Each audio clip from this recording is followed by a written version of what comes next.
Grace and peace, y'all, and welcome to the Wise Perspective. I am your host, Wise.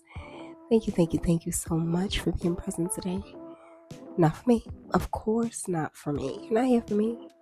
You're here for you, because every time you show up for your soul's enlightenment, you are igniting the passion within you to become your best self, your mastering self. And for that, I have to thank you, because it only works when you show up for you.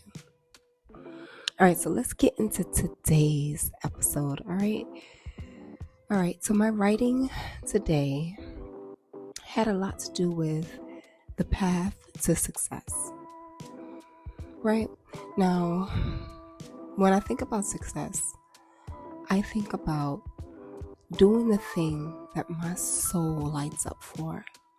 Something that I could do every single day for the rest of my life. And even if I didn't get paid for it, I would enjoy it. Something that could even be a hobby for the rest of my life. And it's because that thing just lights me up, right? That to me is success. Like, when I've done that, I've had a successful life. Now, in comparison to what the world would say success is, because I do know that me and my wise perspective is very different from the way the world will push the same thing.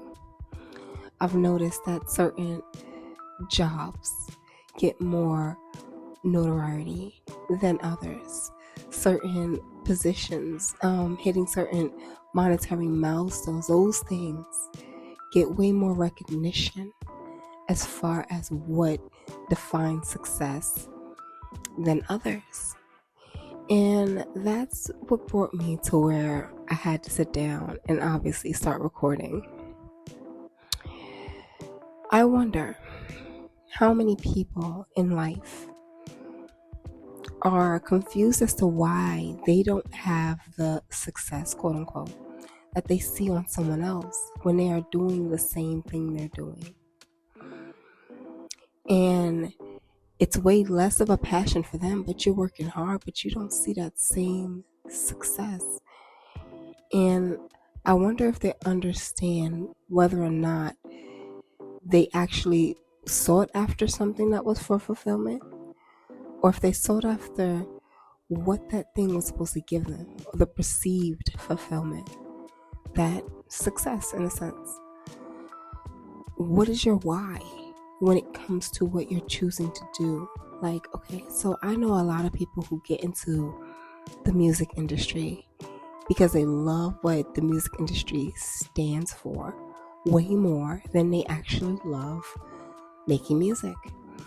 Now, they may have a little passion for it, maybe love listening to it or whatever, but to push yourself to become a particular thing, like producer, engineer, singer, songwriter, rapper, whatever, and it not be your path, has got to be the most tormenting thing, because you're not hunting for the fulfillment in a task. You're hunting for the success it's supposed to bring you. And that can go for any career, right? If my parents feel that being successful means me becoming a doctor, not me doing what brings my soul fulfillment, but me becoming a doctor is what would equal to me being successful, and they push me to that direction, and I become a doctor, that doesn't mean that I'm successful. That means I'm now in a category of success based on someone else. So is it success you're looking for, or is it just the definition to fulfill a quota, to fulfill that aspect of your life?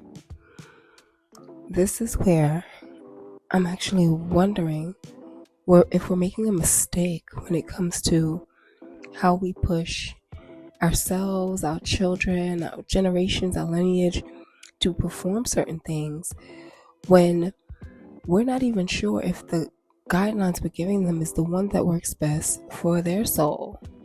Now, I say that to say, when somebody has to go through a schematic to get to where they're going to be, and it's not one that their soul identifies with, that becomes hardship.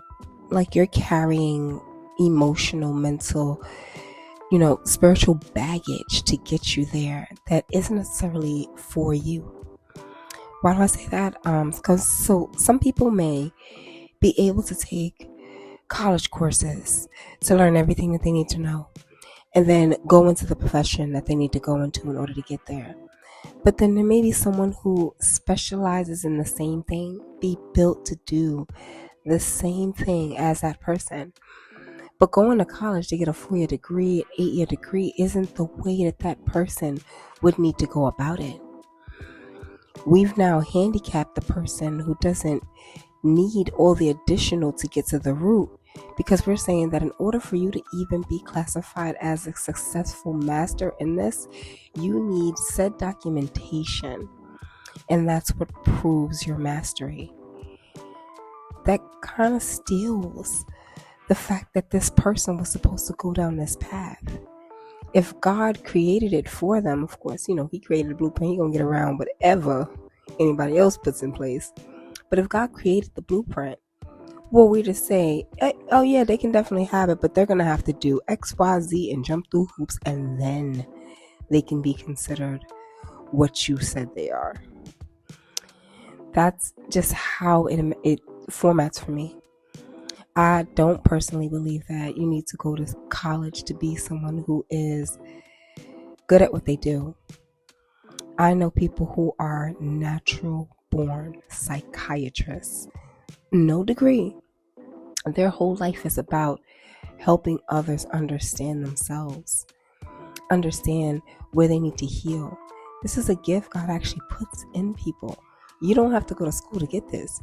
As long as you have people who actually operate from the proper levels of empathy, they can actually do this job without needing a degree that says that they're qualified. Who qualifies them? God qualifies everyone. And he don't even call the qualified. He qualifies the call. So I'm wondering how many people have been blocked out of their own destinies because it don't fit the framework the world said it should fit. Thank you, Holy Spirit. You said that perfectly.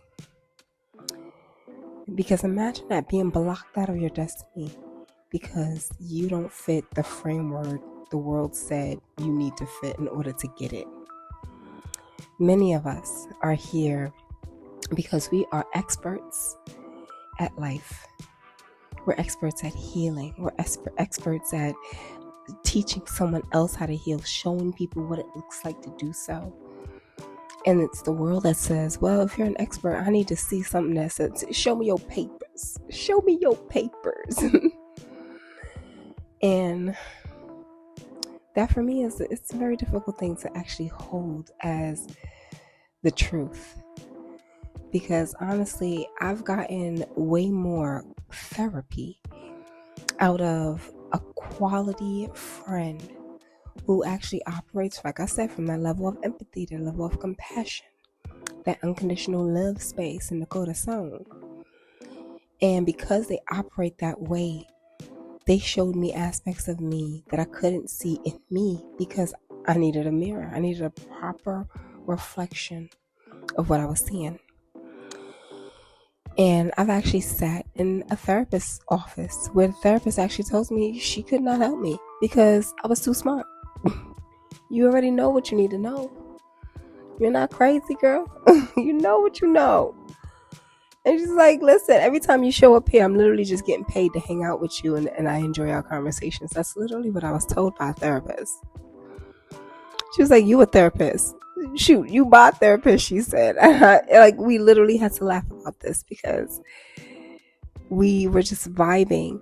And that's what it was. She said the best therapy sessions for her were the ones where she was able to sit with people who understood themselves.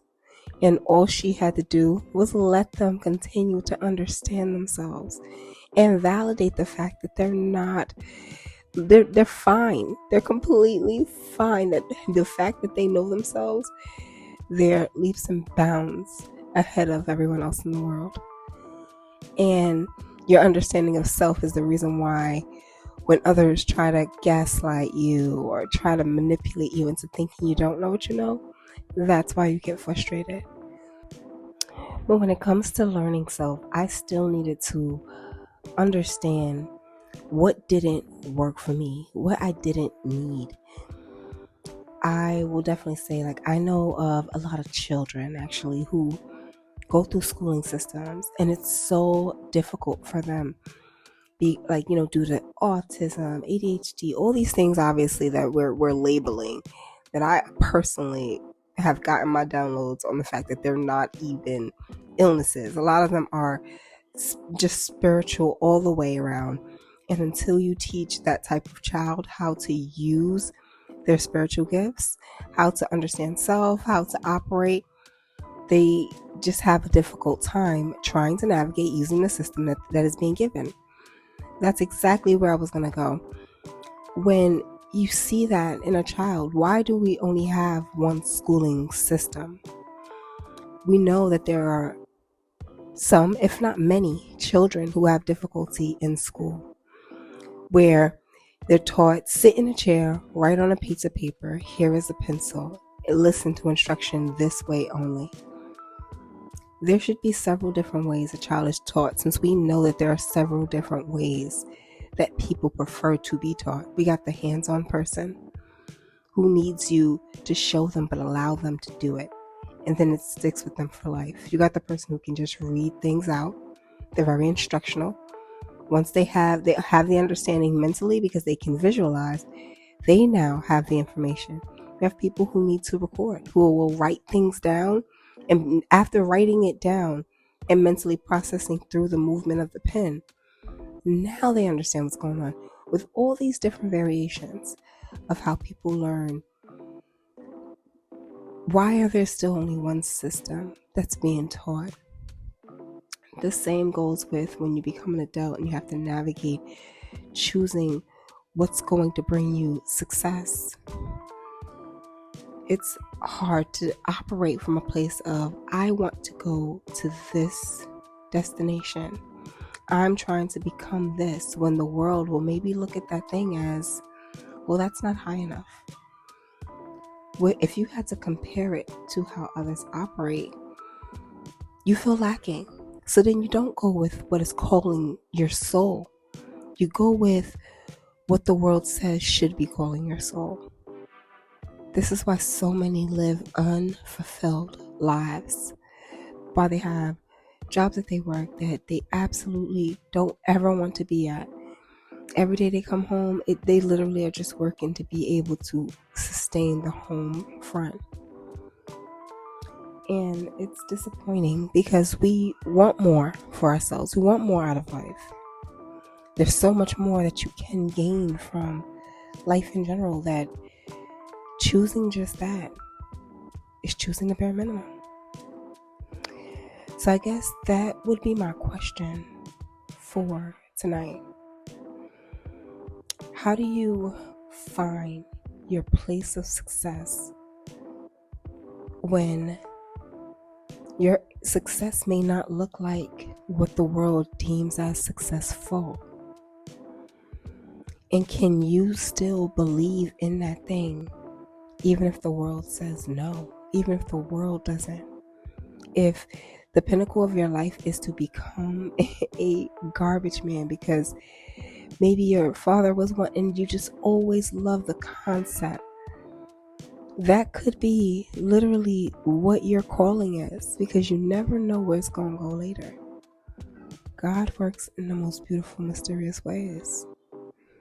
I've seen people find fulfillment in the smallest things, and it doesn't make it cheap. It actually is worth so much more because they found their thing. They're living the life that they should be living. Life is easy once you find the thing that you're here to do. So I'm going to leave this one right here. If you would like to schedule a consultation, I'm going to put this QR code right here. We can discuss any of the topics that are on the QR code. If you want to, go ahead and just hit this Calendly link. It takes you to the same spot, and you can just put yourself on my calendar for whenever it's available. So I'm going to leave this right here.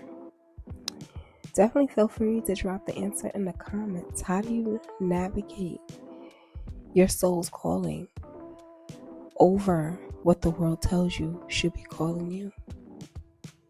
All right, I'm going to leave this here. Love and light, y'all. And peace.